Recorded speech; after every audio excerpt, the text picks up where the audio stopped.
জীবনে এমন কি আছে যা আপনাকে অজান্তে শিখরে পৌঁছে দিতে পারে বা আপনার পতনও ঘটাতে পারে?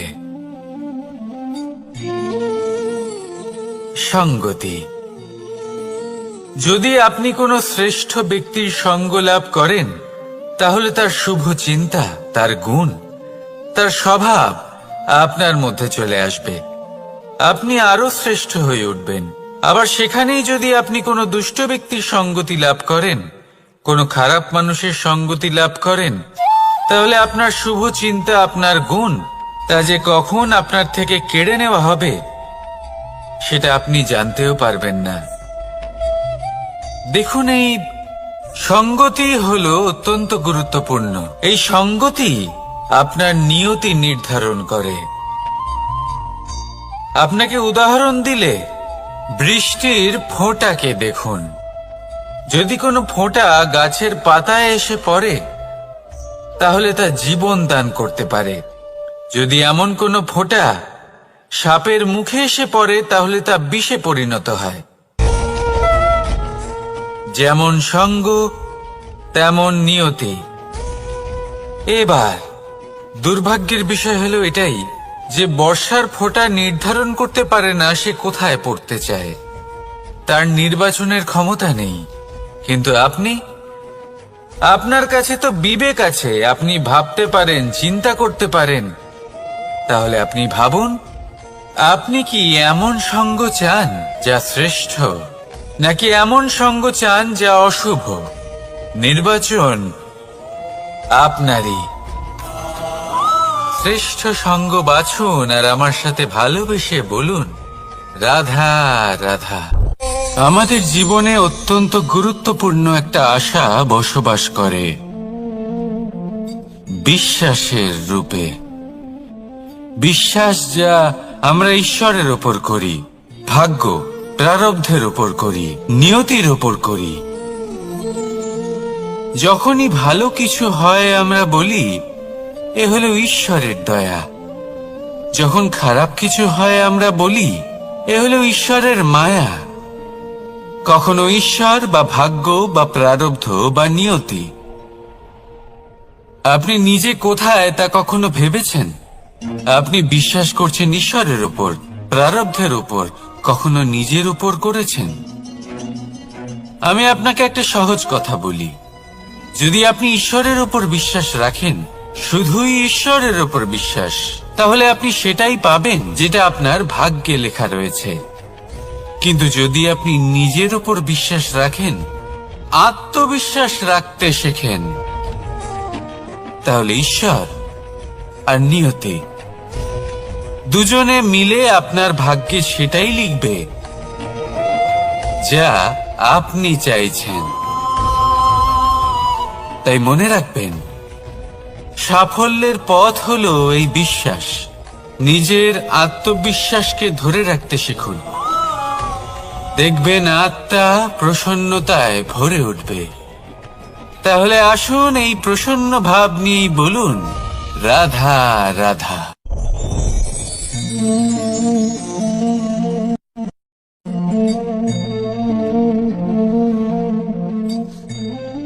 মুক্ত।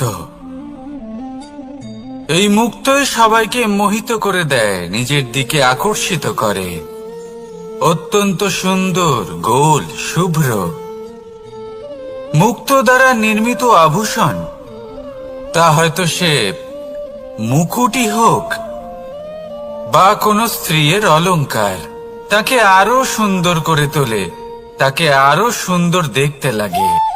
এবার এই মুক্তকে এত সুন্দর দেখার জন্য কত কষ্ট সহ্য করতে হয় তা কি কখনো আপনি ভেবেছেন?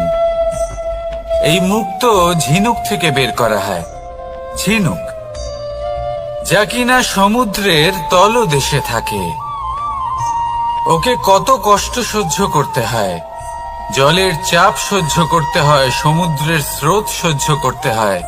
এই ঝিনুককে এত কষ্ট সহ্য করতে হয়, এই মুক্তকে এত কষ্ট সহ্য করতে হয়, তারপরে এর রূপ এত সুন্দর হয়। যদি আপনিও আপনার পরিশ্রমের সৌন্দর্য, নিজের পরাক্রমের সৌন্দর্য এই সংসারে প্রকাশিত করতে চান, তাহলে আপনাকেও কষ্ট সহ্য করতেই হবে। তাই জীবনে যখনই সংকট আসবে, বিপদ আসবে, সমস্যা আসবে, তখন একে সুযোগ হিসেবে গ্রহণ করুন। কারণ এই বিপদের সাথেই লড়াই করে আপনি মুক্তর মতোই পরিশুদ্ধ হয়ে উঠবেন। তাহলে আসুন আর আমার সাথে ভালোবেসে বলুন, রাধা রাধা। আপনি কি জানেন আপনার জীবনে আপনার আসল জীবন সাথী কে হন? মাতা পিতা, ভাই বোন, স্বামী স্ত্রী? না, আপনার আসল জীবন সাথী হলো আপনার শরীর। সেই শরীর যার দিকে আপনি কখনো নজরই দেন না, ঠিক কি না? এবার যে মানুষ এই রহস্য বুঝতে পারেন, তার জীবন এমনি শুভ হয়ে যায়। আপনি নিজেই দেখুন না, সে সংসারের মঙ্গলই করা হোক বা সত্যের রক্ষা করা হোক, তা সে শত্রুর সাথে যুদ্ধ করা হোক বা মিত্রকে রক্ষা করা হোক, এই শরীরই তো কাজে আসে। তপস্যাতে, বলিদানে, পরিশ্রমে এই শরীরই হলো আধার, ঠিক কিনা? তাই আমাদের কর্তব্য হলো যে আমরা যেন নিজের শরীরের যত্ন নিই। আমরা কি খাই, আমাদের কি খাওয়া উচিত, এটা যেন বুঝি। কোনটা সুপাচ্য আর কোনটা নয়, এটা যেন বুঝি। কারণ যেমন হবে অন্ন, মনও তেমনই হবে। যত ভালো অন্ন, তত ভালো মন। আর সুস্থ শরীর হলো সুস্থ মনের আধার, এ কথা অবশ্যই মনে রাখবেন। আর যদি মন সুস্থ থাকে, তাহলে সকল শুভ উদ্দেশ্য পূর্ণ হবে। তাহলে আসুন আর আমার সাথে ভালোবেসে বলুন, রাধা রাধা। কথায় আছে যে দৃষ্টি অত্যন্ত কঠোর হয়, অত্যন্ত শক্তিশালীও হয়। কথায় আছে যে কারোর উপর যদি কুদৃষ্টি পড়ে, তাহলে তার বিনাশ কেউ আটকাতে পারে না। এই যে কুদৃষ্টি, এর উপাচারও আমাদের কাছে রয়েছে। যখন আমরা বাড়ি নির্মাণ করি, তখন একটা কালো মুখোশ লাগাই, যাকে রক্ষা কবচ মনে করা হয়, কুদৃষ্টি থেকে বাঁচার জন্য। যখনই কোনো বাচ্চা বাইরে যায়, তখন তার মাথায় আমরা একটা কাজলের টিপ পরিয়ে দিই, কুদৃষ্টি থেকে বাঁচার জন্য। অর্থাৎ এই সংসারে কুদৃষ্টি থেকে বাঁচার উপাচার রয়েছে। উপাচার যদি কিছু না থেকে থাকে, তাহলে তা হলো দৃষ্টিভঙ্গি। যদি আপনার দৃষ্টিভঙ্গি অনুচিত হয়, তাহলে আপনার পতন কেউ আটকাতে পারবে না। না পারবে কালো মুখোশ, না কালো টিপ, না স্বয়ং ঈশ্বর। সেই জন্য নিজের দৃষ্টিভঙ্গি শুভ করে তুলুন, সব কিছু শুভই হবে। আসুন আমার সাথে ভালোবেসে বলুন, রাধা রাধা। কথায় আছে যে জীবনের আধার হলো সম্পর্ক, প্রসন্নতারও এবং ঈশ্বরের সাথে দেখা পাওয়ারও। এবার এই সম্পর্কের আধার আসলে কি? সেবা? না। বোঝাপড়া? না। অপেক্ষা? না।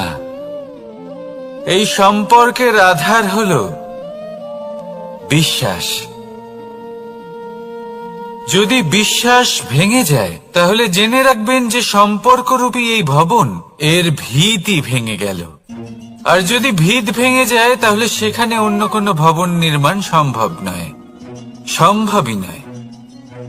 এই সমস্ত সম্পর্কের বিশ্ব বিশ্বাসে বসবাস করে। এই বিশ্বাস হলো অত্যন্ত গুরুত্বপূর্ণ। এই বিশ্বাসের জোরেই আমি আর রাধা কোনো সাংসারিক বন্ধনে আবদ্ধ না হয়েও এক অত্যন্ত দৈব অলৌকিক বন্ধনে আবদ্ধ। এই হলো বিশ্বাস, যার দ্বারা 11 অক্ষৌহিনী সেনার সামনে অর্জুন দাঁড়িয়েছিল এবং জয়ীও হয়েছিল। এই বিশ্বাস হলো অত্যন্ত গুরুত্বপূর্ণ, তাই বিশ্বাস করতে শিখুন, বিশ্বাস দিতে শিখুন, বিশ্বাস পালন করতে শিখুন, আর আমার সাথে ভালোবেসে বলুন, রাধা রাধা। এই সংসার অত্যন্ত বিচিত্র এক স্থান। এ সত্য খুঁজতে থাকে, আর সত্য খুঁজে পেলেই তা প্রমাণ করতে চায়। সে চায় তার প্রমাণ পেতে, সাক্ষী পেতে চায়। সেক্ষেত্রে আমাকে বলুন যে সত্য কি করতে পারে। সেই ব্যক্তি যে সত্যকে ধরে আছে, সে কি করবে? কিছুই নয়, কিছু করার প্রয়োজনই নেই, শুধু তাতে টিকে থাকতে হবে। সেই হিমালয়ের মতো যা আজ পর্যন্ত টিকে রয়েছে। যদি আপনি সত্যবাদী হন, তাহলে আপনার কিচ্ছু প্রমাণ করার কোনো প্রয়োজন নেই। যদি প্রয়োজন থাকে, তাহলে সত্যের সাথে টিকে থাকার। এই সময় নিজে সাক্ষী হবে, নিজে প্রমাণ দেবে।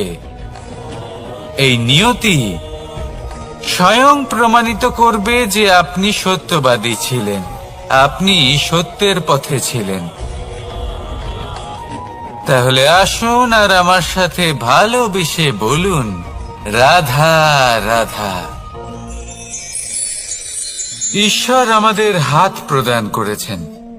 হাত যা জড়ো করা হয় প্রণাম করার জন্য, ঊর্ধ্বগামী হয় প্রার্থনার জন্য। এই হাত যার দ্বারা আমরা খাবার খাই, ফসল উৎপাদন করি।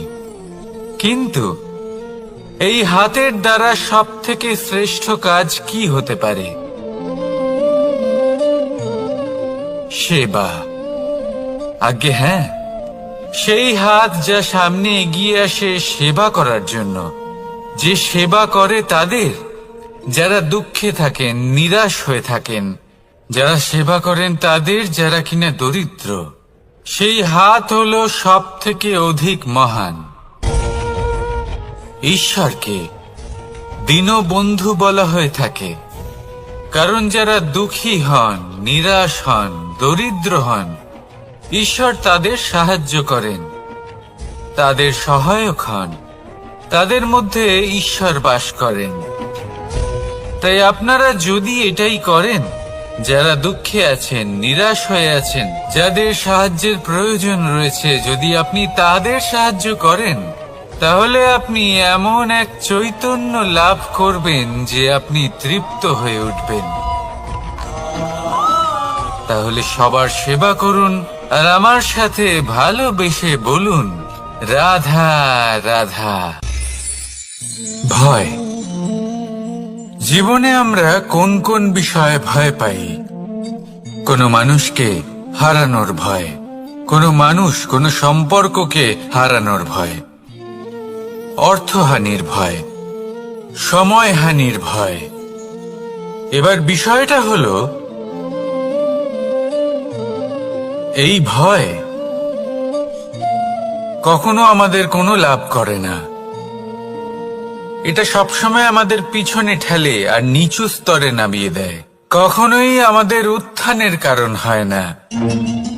তাই জীবনে যদি কোনো ভয়ের কারণ থাকতেই হয়, তা শুধুই এটা যে মানুষের কথা ভাবতে ভাবতে, সম্পর্কগুলিকে হারানোর ভয়, মানুষকে হারানোর ভয়, সবার মন রাখতে রাখতে আপনি যেন নিজেকে, নিজের ভাবনা চিন্তাকে না হারিয়ে ফেলেন। যদি এরকম হয়, যদি সকলের মন রাখতে রাখতে আপনি নিজেই নিজেকে হারিয়ে ফেলেন, নিজের ভাবনা, নিজের লক্ষ্য, নিজের মন্তব্যকে হারিয়ে ফেলেন, তাহলে সংসারে যতই যাই হয়ে যাক না কেন, প্রসন্নতা লাভ করবেন না। তাই রক্ষা তাকেই করুন যে আপনাকে রক্ষা করে।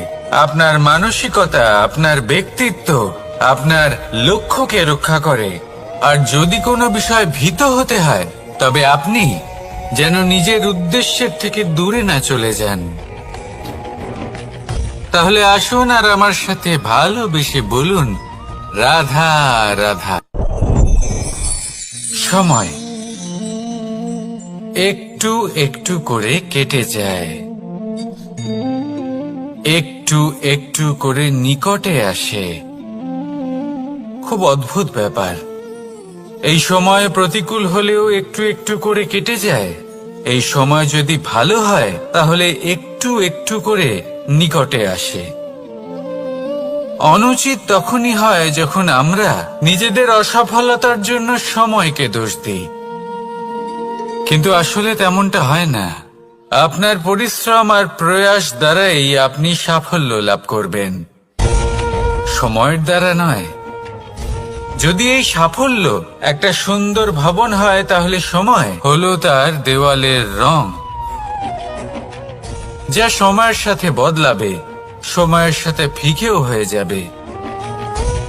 কিন্তু সাফল্যের এই ভবন আপনাকেই নির্মাণ করতে হবে, আপনার পরিশ্রমের ইট দ্বারা এবং প্রয়াসের চুনসুরকি দ্বারা।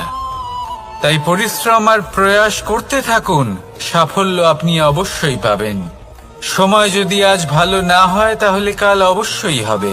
প্রয়াস করতে থাকুন আর আমার সাথে ভালোবেসে বলুন, রাধা রাধা।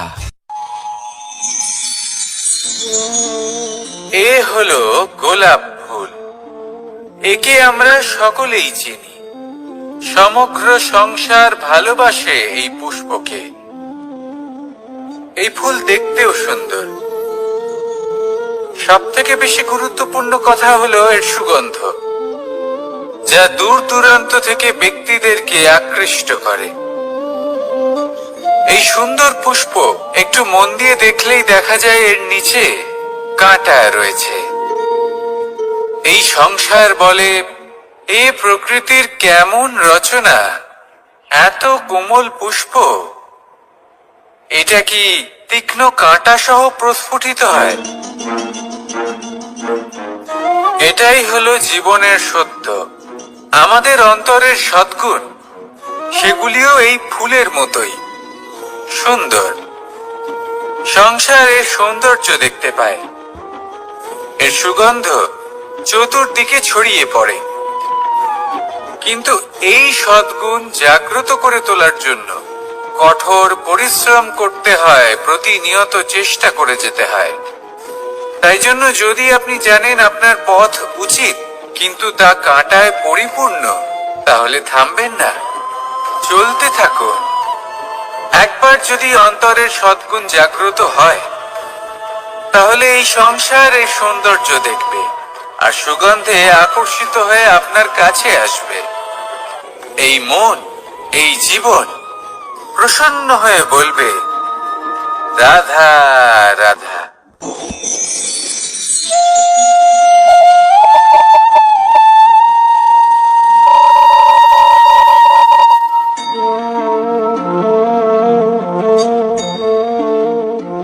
মোহনের বাঁশির এই সুর, এই সঙ্গীত কার না পছন্দ হয়, সবারই খুব ভালো লাগে। এবার এই সুর আসে কোথা থেকে? কেউ বলবেন কৃষ্ণের হৃদয় থেকে। সত্য কথা, এই সুর হৃদয় থেকে নির্গত হয় এবং প্রকট হয় এই বাঁশি থেকে। এই বাঁশিটাকে দেখুন, এই ছিদ্রগুলি দেখুন, প্রত্যেকটা সুর থেকে নিজস্ব একটা স্বর নির্গত হয়। এবার যে ব্যক্তি এই সমস্ত সুর এবং স্বর বুঝতে পারেন, এতে নিপুণ, তিনি এই বাঁশির দ্বারা যে সুর নির্গত করবেন তা তো মধুর অবশ্যই হবে। এবার জীবনের সাথেও কিছুটা এরকমই ঘটে। জীবনের কিছু নীতি থাকে, অর্থ, কুটুম্ব এবং আধ্যাত্মিক। যদি জীবনের প্রত্যেকটা মুহূর্ত সুখময় হয় এরকম আপনি চান, তাহলে এই তিনটি নীতিতে আপনাকে নিপুণ হতে হবে। কোনো একটি বিশেষ নীতির প্রতি যদি আপনি বেশি ঝুঁকে পড়েন, তাহলে বাকি দুই নীতি থেকে যা সুখ লাভ করা সম্ভব তা পারবেন না।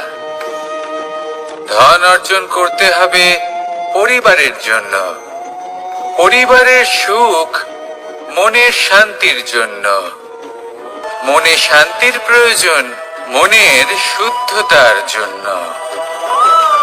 যখন এই মন শুদ্ধ হবে, জীবন শুদ্ধ হবে, পবিত্র হবে, সুন্দর হবে এবং ভালোবেসে বলবে রাধা রাধা। যত শক্তিশালী এই মন, তত শক্তিশালী এই শরীরও। এই যে আমাদের শরীর, এটা আসলে কি? এ হলো একটা রথের মতো। আর একটা রথ ততক্ষণ চলতে পারবে না যতক্ষণ না তাকে কোনো সারথি চালাবে। এই মন হলো শরীরের সারথি। এবার ভাবুন, যদি এই সারথি শক্তিহীন হয়, দুর্বল হয়, তাহলে এই রথের কি হবে? এটা উচিত পথে চলতে পারবে না, উচিত গতিতে চলতে পারবে না, মন মতো স্থানে এটা পৌঁছতেও পারবে না। সেই জন্য মনের শক্তি অত্যন্ত প্রয়োজনীয়। এবার মনের শক্তি আমরা কোথা থেকে লাভ করি? দৃঢ়তার শক্তি থেকে। এবার এই শক্তি আমরা কিভাবে বাড়াতে পারি? আমরা প্রতিদিন কিছু নতুন স্থির করি, কিছু ছোট, কিছু বড়। আর যেই আমরা নতুন কিছু পূর্ণ করি, আমাদের মনের শক্তি বেড়ে যায়। আর যদি পূর্ণ না করতে পারি, মনের শক্তি কমে যায়। একটা দেওয়ালের মতো ছোট ছোট ছোট ছোট শিলা আমরা একটার পর একটা স্থাপন করে একটা দেওয়াল তৈরি করি। এতগুলো পাথর যখন একত্রিত হয়ে যায়, তখন এমন এক দেওয়াল তৈরি হয় যাকে ভাঙা প্রায় অসম্ভব হয়ে দাঁড়ায়। সেরকমই হয় মন এবং দৃঢ়তা। ছোট ছোট কাজ করে নিজের লক্ষ্য পূর্ণ করুন। এই লক্ষ্য যদি পূর্ণ হয়, তবে মনের শক্তি বাড়বে। কিছুটা এইভাবে যে যত বড়ই বিপদ আসুক না কেন, সেই বিপদ নিজে হার মেনে নেবে, কিন্তু আপনার মন ততটাই শক্তিশালী থাকবে। তাই মনের শক্তি বাড়াতে থাকুন, যাতে আপনি উচিত পথে চলতে পারেন, উচিত গতিতে চলেন আর মনোবাঞ্ছিত স্থানে পৌঁছতে পারেন। তবেই এই মন প্রসন্ন হয়ে বলবে রাধা রাধা। ওমাই কি, আমি কখন থেকে এখানে অপেক্ষা করছি, হাত পেতে দাঁড়িয়ে রয়েছি, যাতে একটা ফল আমার হাতে এসে পড়ে এবং সেটা আমি খেতে পারি। কখন থেকে অপেক্ষা করছি, কিন্তু সেটা হচ্ছেই না। এবার আপনি বলবেন যে এসব কি বলছি, এ কি অদ্ভুত কথা বলছি। যদি ফল খেতে হয়, তাহলে আমাকে বৃক্ষে চড়তে হবে, ফলের কাছে পৌঁছতে হবে, তবেই তো ফল পাবো। এবারে এটা অত্যন্ত সহজ ব্যাপার, কিন্তু এই বিষয়টা আপনি নিজের জীবনের প্রসঙ্গে ভেবে দেখুন। লক্ষ্য কোথায় আছে আপনি জানেন, সেই লক্ষ্যে পৌঁছানোর পথ কি সেটাও আপনি জানেন, সেই পথে চলার ক্ষমতাও আপনার রয়েছে, কিন্তু তাও আপনি নিজের লক্ষ্য লাভ করতে পারছেন না। কেন? কারণ আপনি অপেক্ষা করছেন যে লক্ষ্য আপনার সামনে চলে আসবে, কিন্তু তা হয় না। লক্ষ্য সে যাই হোক না কেন, ধন হোক, প্রেম হোক, কোনো সম্মান হোক বা মোক্ষ হোক, যদি আপনি তার দিকে অগ্রসর না হন, তাহলে ফল প্রাপ্তি অসম্ভব ব্যাপার, তা কোনোদিনই হবে না। সেই জন্য আপনার চোখের সামনে আপনি যদি নিজের লক্ষ্য, তাহলে উঠুন এবং সেই দিকে অগ্রসর হতে শুরু করুন। নিজের অন্তরের সকল অশুভ গুণ দূর করুন, অলসতা ত্যাগ করুন, অজ্ঞানতা ত্যাগ করে দিন এবং চলতে থাকুন। অবশ্যই মনোবাঞ্ছিত ফল লাভ করতে পারবেন। মনে রাখবেন, চলতে থাকলে তবেই লক্ষ্য প্রাপ্তি হবে। অপেক্ষার দ্বারা শুধুমাত্র মৃত্যু লাভ হবে। আসুন আমার সাথে ভালোবেসে বলুন রাধা রাধা। প্রত্যেক প্রাণী ভালোভাবে জীবন যাপন করতে চান, এটা তাদের স্বভাবে আছে এবং ভাবাটা অনুচিত নয়। কিন্তু একটা ভালো জীবনের গুরুত্বপূর্ণ অংশ কোনটা? বসবাসের স্থান। সেই স্থান যেখানে আমরা জীবন অতিবাহিত করি। এবার মানুষ ভাবতে পারেন যে একটা ভালো বাসস্থানের অর্থ কি? সেই স্থান যেখানে সহজে জল পাওয়া যায়, যেখানে শুদ্ধ বায়ু পাওয়া যায়, যেখানে আনাজ উৎপন্ন হয়। এটা জীবনযাপনের জন্য পর্যাপ্ত বটে, কিন্তু ভালো জীবন যাপনের জন্য আরো একটা কথা আপনাকে বুঝতে হবে। সাধু, জ্ঞানী, পণ্ডিত ব্যক্তি, এই সকল মহাপুরুষ, এনাদের যে বাসস্থান তা অত্যন্ত বিশেষ হয়। এখানে এক ধরনের বিশেষ ইতিবাচক শক্তি থাকে, এমন একটা স্থান যেখানে দেবতারাও বিচরণ করেন। জীবন আমরা সবাই যাপন করি, কিন্তু জীবনের উদ্দেশ্য শুধুমাত্র জীবন যাপন করা নয়। জীবনের উদ্দেশ্য হল মুক্তি লাভ করা। আর এই সকল সাধু, জ্ঞানী, পণ্ডিত ব্যক্তি, এই সকল মহাপুরুষ আপনাকে মুক্তির পথে নিয়ে যেতে পারেন, কারণ এরা হলেন সেই মহাপুরুষ যারা নিজেদের অন্তরের বিকার, অহংকার, ক্রোধ, বিদ্বেষ এই সকল দোষগুলিকে ত্যাগ করেছেন, এদের উপর বিজয় লাভ করেছেন। এমনই একজন ব্যক্তি আপনাকে মুক্তির পথে নিয়ে যেতে পারে। প্রয়োজন হলো শুধুই এনাদের চিনতে পারা, এদের কথা বুঝতে পারা এবং এদের দেখানো পথে চলা। যদি আপনি এটা করতে পারেন, তাহলে এই মন প্রফুল্ল হয়ে বলবে, রাধা রাধা। কখনো কোনো বাগানের কোনো বৃক্ষকে দেখেছেন যেখানে সুগন্ধি ফুল থাকে, রসালো ফল থাকে? তখন মন প্রফুল্ল হয়ে ওঠে, মন থেকে সেই বৃক্ষের প্রতি ভালোবাসা জন্মায়। কিন্তু যিনি বাগানের মালিক, শুধুমাত্র তিনিই জানেন যে কিভাবে এই বৃক্ষকে আগলে রাখতে হয়, কিভাবে তার পরিচর্যা করলে এতে সুন্দর সুগন্ধি ফুল হবে, রসালো ফল হবে। কখনো কখনো প্রয়োজনের থেকে বেশি রোদ পেলে এই বৃক্ষগুলি শুকিয়ে যায়, প্রয়োজনের থেকে কম রোদ পেলেও এই বৃক্ষ কিন্তু শুকিয়ে যায়। প্রয়োজনের থেকে কম জল যদি পায়, এই বৃক্ষ শুকিয়ে যেতে পারে। প্রয়োজনের থেকে অতিরিক্ত জল যদি পায়, তখনও এই বৃক্ষের শিকড়গুলি নষ্ট হয়ে যেতে পারে। এবার এটাই কিন্তু আমাদের সংসারের সাথেও হয়। আমাদের সংসারের সকল প্রতিভাশালী ব্যক্তি, যেমন লেখক, বিচারক, প্রবক্তা, যোদ্ধা, এদের সবার ক্ষেত্রে এই কথাটাই প্রযোজ্য। যদি বেশি প্রশংসা করা হয়, তাহলেও এরা হারিয়ে যাবেন। প্রয়োজনের থেকে বেশি যদি নিন্দা করা হয়, তখনও তারা নত হয়ে পড়বেন। তাহলে আপনি এদের রক্ষা করুন এবং নিজেদেরও। মনে রাখবেন একটা কথা, জেনে রাখুন কখন কোন নিন্দায় আপনি লজ্জিত হবেন না, আর কখন কোন প্রশংসার দ্বারা নিজের মধ্যে অহংবোধ জাগ্রত করবেন না। এই মন সুপ্রসন্ন হয়ে বলবে, রাধা রাধা। জল, এ হলো জীবনের আধার পঞ্চতত্ত্বের মধ্যে একটি, আর অত্যন্ত বিশেষ। এর থেকে অনেক বড় শিক্ষা পাওয়া যায়। এই জল গন্তব্যের বিষয়ে এর স্পষ্ট ধারণা আছে, ও জানে ওর লক্ষ্য কি, আর প্রয়াস করে ততদূর সে পৌঁছেও যায়। এটি পর্বত থেকে বয়ে নিচে নেমে আসে, নদীর সাথে সমাহিত হয়ে তার সাথে বয়ে চলে, চিরসবুজ বনানী গড়ে তোলে, প্রাণীদের তৃষ্ণা নিবারণ করে, সামনে এগিয়ে চলে, মানুষের সাথে মিলিত হয়। যারা একে বাঁধের মধ্যে বেঁধে রাখতে চেষ্টা করে, সে বন্দি দশাতেও থেকে যায়, মানুষের কল্যাণ করে।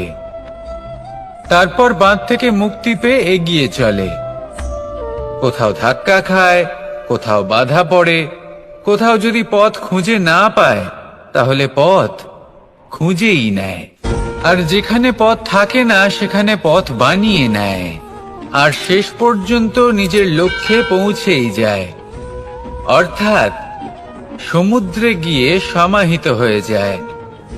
আমাদেরও কিছুটা এরকমই হয়ে উঠতে হবে। যেখানেই যাবেন সকলের কল্যাণ করুন, সামনে এগোন। আপনি কোথাও পড়ে গেলে, ধাক্কা খেলে আঘাত লাগবেই, উত্থান পতন লেগেই থাকে। সামনে এগোতে থাকুন। কোথাও পথ না পেলে তা খুঁজে নিন, কোথাও পথ না থাকলে তা বানিয়ে নিন। নিজের গন্তব্যের কথা সব সময় মনে রাখুন। শেষ পর্যন্ত নিজের মোক্ষ লাভ আপনি অবশ্যই করবেন। আর আমার সাথে ভালোবেসে বলুন, রাধা রাধা। জীবনের প্রত্যেক মুহূর্ত আমাদের কিছু না কিছু শিক্ষা দেয়, নির্ভর করছে আমাদের দৃষ্টিভঙ্গির উপর। যেমন নদী হলো আমার অত্যন্ত প্রিয়। নদীতে ভ্রমণ করতে আমার খুব ভালো লাগে। কি বলেন? নদীতে সবসময় নতুন কিছু থাকে, ও পুরনো কিছুই নিয়ে বসে থাকে না। সব সময় প্রবাহমান, কখনো থামে না। ততক্ষণ থামে না যতক্ষণ না সাগরে গিয়ে সমাহিত হচ্ছে। ঠিক এইভাবেই আমাদেরও উচিত নিজের জীবন অতিবাহিত করা, নদীর মতো। প্রত্যেক মুহূর্ত নতুন, তাই সেইভাবেই জীবন যাপন করুন। পুরনো কিছুই একত্রিত করে রাখবেন না। বিগত স্মৃতির মাঝে নিজেকে হারিয়ে ফেলবেন না। এই যে বর্তমান, এই যে মুহূর্ত, সেটাই হলো সর্বশ্রেষ্ঠ। এর মাঝেই জীবন যাপন করুন। নদীর মতো প্রবাহমান হতে শিখুন। আপনি শিখে গেলে তাহলে মনে রাখবেন, আমার আপনার মাঝে বিচরণ করতে বড়ই ভালো লাগবে। যে ব্যক্তি আনন্দের সাথে জীবনের প্রত্যেকটা মুহূর্ত অতিবাহিত করে কোনো চিন্তা ছাড়াই, প্রবাহমান হয়, কখনোই থামে না, যতক্ষণ না মুক্তি লাভ করছেন, এমন ব্যক্তির মধ্যেই রাধা কৃষ্ণ বসবাস করেন। তাহলে আসুন আমার সাথে ভালোবেসে বলুন, রাধা রাধা। সূর্যের প্রকাশ অন্ধকারকে দূর করে দেওয়া সেই মহানায়ক। এই সূর্যের প্রকাশ যখন পৃথিবীতে এসে পৌঁছয়, কি হয়? এই পৃথিবী জেগে ওঠে, প্রত্যেক প্রাণী জেগে ওঠে, মানুষ জেগে ওঠে, নিজের কর্ম করেন, জীবন যাপন করেন। এই ঘুমের মৃতপ্রায় স্থিতি কাটিয়ে উঠে জীবন যাপন করতে শেখেন। এটাই হলো প্রভাব সূর্যের প্রকাশের। এবার এই প্রকাশ যে সূর্যের থেকে পাই, তিনি কি করেন? তিনি নিজেকে জ্বালান আমাদের জীবন প্রদান করার জন্য। প্রত্যেকটা মুহূর্ত তিনি তাপ সহ্য করেন, আমরা যাতে সেই প্রকাশ লাভ করি। এটাই হলো জীবনের সারমর্ম। যদি আপনিও এই সংসারে প্রকাশ ছড়িয়ে দিতে চান, তাহলে আপনাকেও তপ্ত হতে হবে, নিজে জ্বলতে হবে, সেই কর্ম করতে হবে যেটা কঠিন হতে পারে কিন্তু আসলে শ্রেষ্ঠ। তবেই এই সংসারের সেবা করতে পারবেন, সংসারকে পথ দেখাতে পারবেন। নিজের অন্তরের প্রকাশ জাগ্রত করুন, তবেই সেই সকল ব্যক্তি যারা পাপের অন্ধকারে নিমজ্জিত হয়ে আছেন, তারা জাগ্রত হবে। সেই সকল ব্যক্তিকে জাগিয়ে তুলুন, প্রেরিত করে তুলুন সুখী হওয়ার জন্য, যারা সুখী হতে পারছেন না। সেই সকলকে প্রেরিত করুন সাফল্য লাভের, যারা সফল হতে পারছেন না। নিজের অন্তরের সূর্যকে জাগ্রত করুন, চারিদিকে শুধু প্রকাশই প্রকাশ হবে, জীবনই জীবন থাকবে, আনন্দই আনন্দ থাকবে, আর এই মন বারবার প্রসন্ন চিত্তে বলে উঠবে, রাধা রাধা। আজ আমরা দুই ধরনের ব্যক্তির বিষয়ে কথা বলবো। প্রথম জন হলেন যে প্রয়োজনের থেকে অনেক বেশি পরিমাণ ধন উপার্জন করে থাকেন। তার কাছে ততটা ধন থাকে যতটা তার প্রয়োজনও নেই, তারপরেও আরো ধন উপার্জন করতে চেষ্টা করতে থাকেন। সকল সম্ভব চেষ্টা করেন, সকল সম্ভব কর্ম করেন, তা সে উচিত কর্ম হোক বা অনুচিত, তাতে তাদের কিছুই যায় আসে না। তারা শুধুই এই সংসারের সকল সুখ ভোগ করতে চান, সকল স্বাচ্ছন্দ্য লাভ করতে চান। আজীবন তারা প্রচেষ্টাই করতে থাকেন। এবার এই করতে গিয়ে তারা ভারাক্রান্ত হয়ে সমস্যার সম্মুখীন হন। এনাদের সমগ্র জীবন এই চেষ্টাতেই চলে যায়, জীবন যাপন করার বদলে। অন্যদিকে আরেকজন ব্যক্তি, যিনি জানেন তার প্রয়োজন কতটুকু, আর শুধুমাত্র সেই পরিমাণ ধন অর্জন করেন, তার থেকে বেশি একটুও নয়। উনি যদি দুবেলা খেতে পান, মাথা গোজার ঠাঁই পেয়ে যান, সেটাই পর্যাপ্ত। তাতেই তিনি আনন্দে জীবন যাপন করেন, না কোনো বৃথা চিন্তা করেন, না কোনো বৃথা কষ্ট করেন। এবার আমি আপনাদের জিজ্ঞেস করব, এই দুই ব্যক্তির মধ্যে আপনি কোন ব্যক্তি হতে চাইবেন? বেশিরভাগ মানুষ এটাই বলবেন যে আমরা সেই দ্বিতীয় মানুষ হতে চাই যারা সন্তুষ্ট।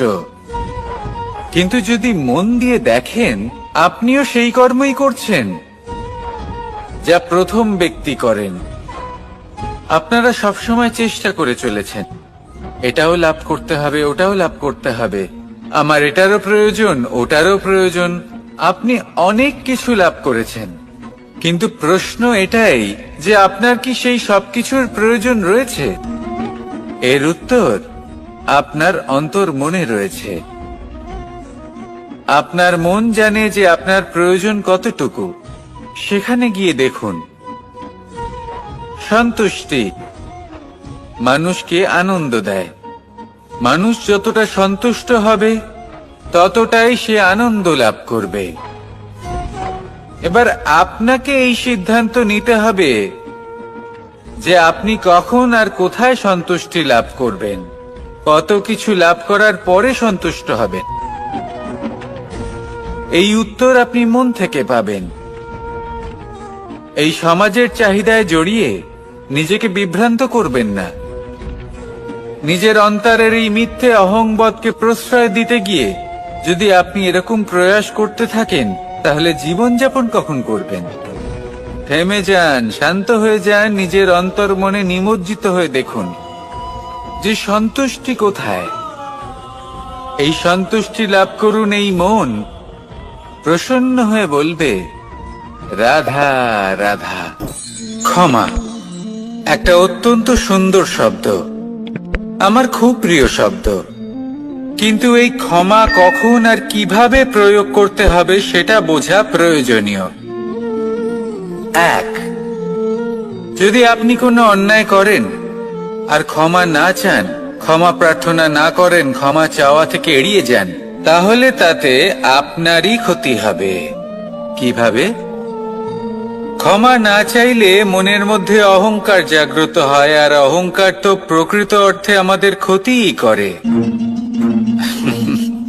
দুই, কেউ যদি অপরাধ করেন, আপনার থেকে ক্ষমা না চান, তাহলে তাকে ক্ষমা করবেন না। ক্ষমা হলো অত্যন্ত অমূল্য, আর না চাইতেই কাউকে ক্ষমা দান করা এটা উচিত নয়। তিন, যদি কেউ আপনার সাথে অনুচিত কিছু করেন, অপরাধ করেন, আর আপনার থেকে ক্ষমা চান, তাহলে তাকে ক্ষমা করে দিন। তাতে আপনার অন্তরের করুণাবোধ জাগ্রত হবে, প্রেম জাগ্রত হবে, আর তা আপনার জন্য শুভ হবে। চার, যদি আপনি নিজে কোনো অপরাধ করেন, তাহলে অবশ্যই ক্ষমা চাইবেন। তাতে আপনারই লাভ হবে। কিভাবে? সামনের ব্যক্তি আপনাকে ক্ষমা করুক বা না করুক, আপনার অন্তরের অহংকার ক্ষীণ হবে, আর এই মন আরো নির্মল হয়ে উঠবে। এই ক্ষমা অত্যন্ত অমূল্য। ভেবেচিন্তে একে ব্যবহার করুন, আর আমার সাথে ভালোবেসে বলুন,